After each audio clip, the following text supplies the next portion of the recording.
Hello and welcome back to Bookish and welcome back to my Saturday Hodgepodge. This week I'm filming my Saturday Hodgepodge just a little bit earlier than normal because I'm going out of town on the day I normally film. I normally film on Friday and then I post on Saturday mornings. Just a little look behind the scenes there, but I'm not going to be able to do that this week, so I'm going to go ahead and film a video today. It'll be a little bit unusual. I'm going to talk some about my reading, but I really want to start off by doing the COVID Katchup Tag. Sometimes I do tags on Saturday, and it seemed appropriate for this Saturday to do this tag. This tag was created by Alan over at Big Hard Books and Classic. A friend of mine over there created this really cool tag in which we just kind of get to check in with one another about, you know, where we stand and what's happened with us in terms of COVID. Roz from Scallydandling about the books did this tag a couple of days ago, and I saw Steve had done it, and he called on everybody to do it. And I think it's a great idea. I think it's a great tag. I'll leave links to all their videos down below. But the tag, again,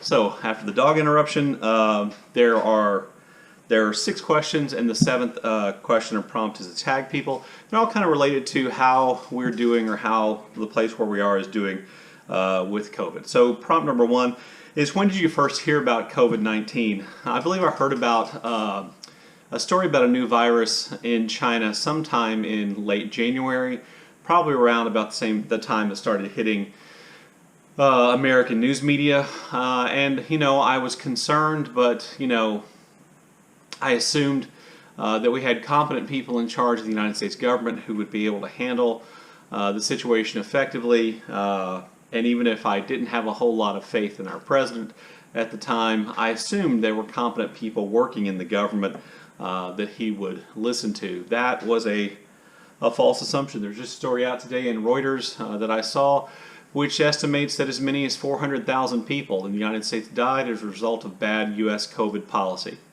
which we can lay at the feet of one person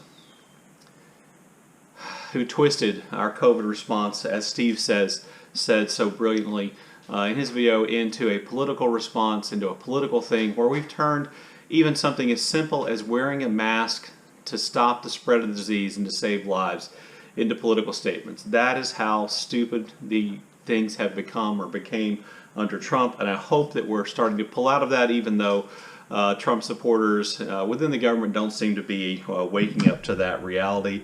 I do remember distinctly in February, I was still teaching and we were still face-to-face in classrooms. I do remember a student asking me if I thought COVID was, you know, going to be a big deal, and I again naively said, no, you know, I think it'll be a deal kind of like a really bad flu season, which of course it's far worse than that.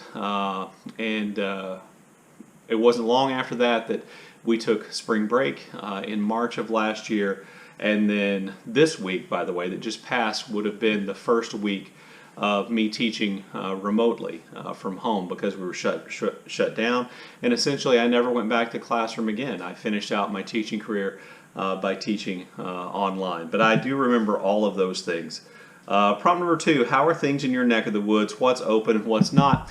I live in Texas, which is in a hard competition for stupidest state in the United States of America. I think we're still being beat by Florida, hands down, as the dumbest state, but we're in a competition with Mississippi and Florida and South Dakota and maybe Georgia, occasionally Arizona. Even those states have become less stupid. And not long ago, not only did our illustrious governor Greg Abbott declare that everything in Texas was open, no more COVID restrictions, he also removed the mask mandate. Even though there are more daily new cases and deaths in Texas now than there were when he implemented the mask mandate back during the summer.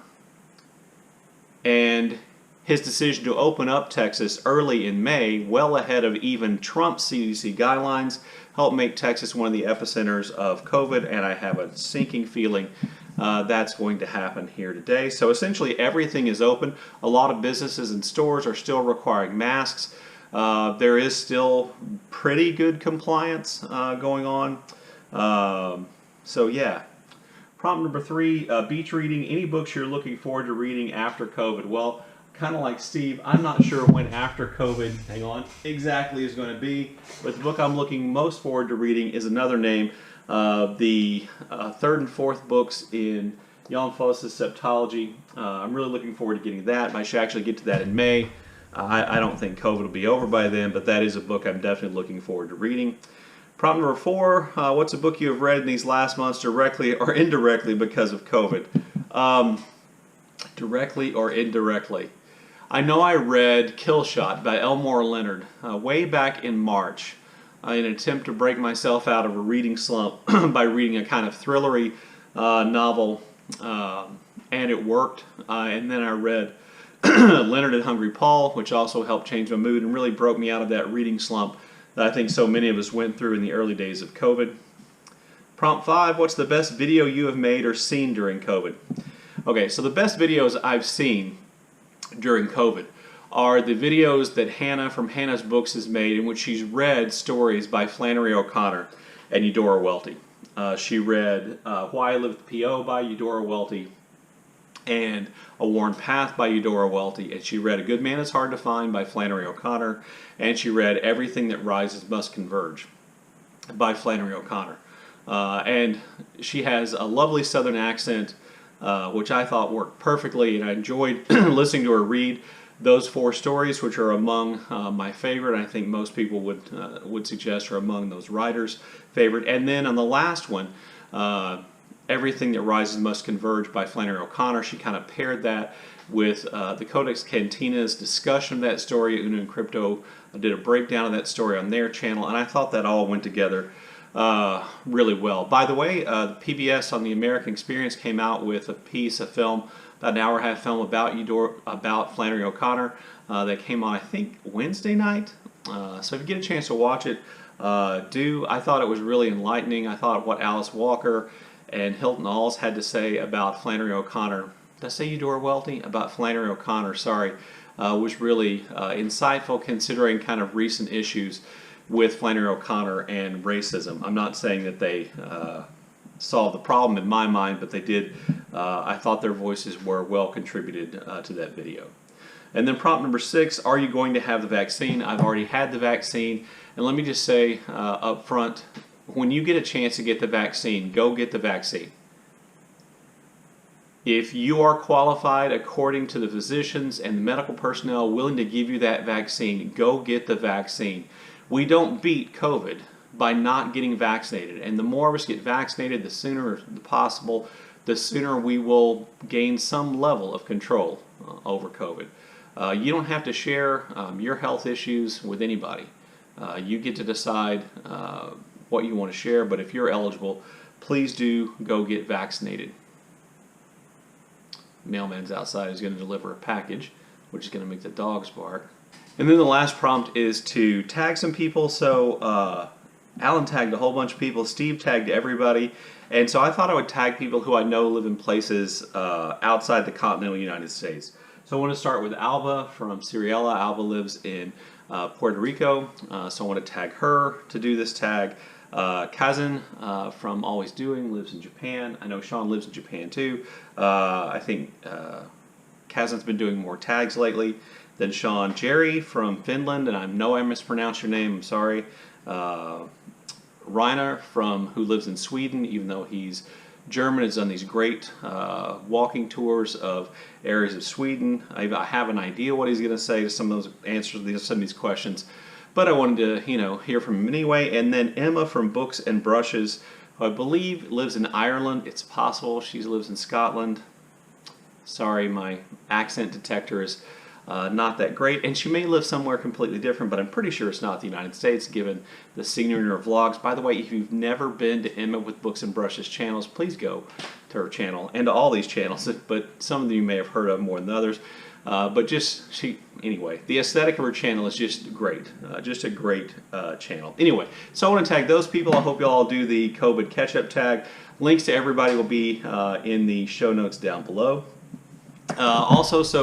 This past week, really momentous thing happened in my reading, and that is that I finished the incredibly heavy Red Comet by Sylvia Plath, or about Sylvia Plath.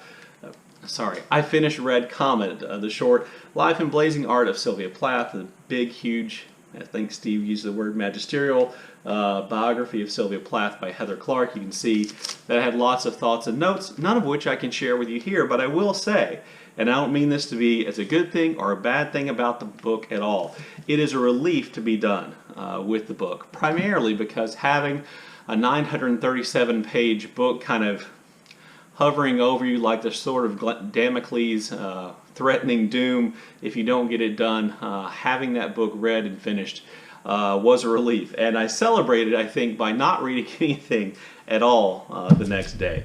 But I am reading 2 more books, one of which I've mentioned several times, and that is I'm reading Cleopatra, A Life by Stacy Schiff.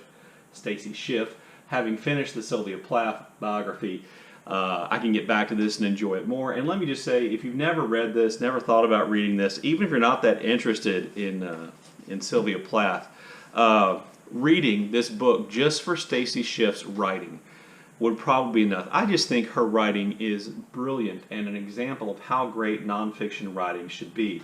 So I thought I would give you an example of that. And this is Schiff describing Cleopatra's trip to meet with Mark Antony in Tarsus. From Delius, as from others, Cleopatra would have known she was entering a sort of sweepstakes for Antony's attention. She seemed determined to conjure a display so stunning it would propel Plutarch to Shakespearean heights as it would elicit from Shakespeare his richest poetry. And she succeeded. In the annals of indelible entrances, the wooden horse into Troy, Christ into Jerusalem, Benjamin Franklin into Philadelphia, Henry IV, Charles Lindbergh, Charles de Gaulle into Paris, Howard Carter into King Tut's tomb, and the Beatles onto Ed Sullivan's stage, Cleopatra alone lifts off the page in iridescent color amid inexhaustible, expensive clouds of incense, a sensational, simultaneous assault on every sense. The writing there is just amazing, and I'm geeking out now about writing, but you know, as someone who writes nonfiction, I can only hope to ever write any sentence as brilliant as that one is, or any set of sentences as brilliant as that one is, and that short sentence in the middle. And she succeeded, you know, which is preceded by a long sentence and followed by an even longer sentence. It's just brilliant in terms of its rhythm, in terms of the way it reads. Anyway, I'm just, like I said, nerding out about the writing, and then the biography about Cleopatra is great too, so, you know, no problem there. I did change one of the things in my reading, and I was kind of, as I've said all month, I've been kind of dabbling in all the different reading things going on this month here on BookTube, and so I wanted to get in on March of the Moderns, and I'd said I was going to reread Nightwood by Juna Barnes. I do still plan to do that, but I remembered that this year I'm also supposed to be reading a book from my shelves, one book a month that's been on my shelves for a really long period of time, and I hadn't had Nightwood for that long, and I've already read it. So a book I've never read that's been on my shelves that qualifies under March of the Moderns is actually Down and Out in Paris and London by George Orwell. I read about 80 pages of that last night, and I was propelled along in part by the subject matter, which, you know, in the first section, first part, he's in Paris and talking about poverty and how it works, and how you never know if you're down and out or what being down and out is, and then once you're there, once you've really hit poverty, you kind of know, and if you can survive it, you kind of relax because you know you've already lived through the worst. But the thing that's really propelling me along is that he worked as a dishwasher in a Paris hotel, restaurant, cafe type situation, and I worked as a dishwasher in a restaurant for about a year when I was in high school, and I worked in restaurants. I worked in a restaurant and a hotel as a busboy. I worked in restaurants as a cook. I worked in a restaurant as a waiter, and so that kind of world of the restaurants really kind of hit home, and I was amazed, even though this book was published, I think, sometime back in, let's see, in the 1930s, I believe. There's not a lot about the reality of restaurant life that seems to have changed. Anyway, so I'm reading that from March of the Moderns. I should finish both of those books, the Cleopatra biography and the George Orwell I should finish both of those up sometime before the end of the month, and then go on to my April reading. Looking forward to being able to post my BookTube prize video, because I definitely have opinions and things that are just bursting to get out of me, which I'll hopefully be able to do next week as well. I was a little political. I was a lot political again this week, and I'm kind of promising you that there'll be no politics, just books next week. But you know, it kind of depends on world events and stupidity happening in the United States and in Texas. But anyway, there you go. There's my Saturday hodgepodge for this week. I look forward to your comments in the comment section below. And as always, thank you for watching.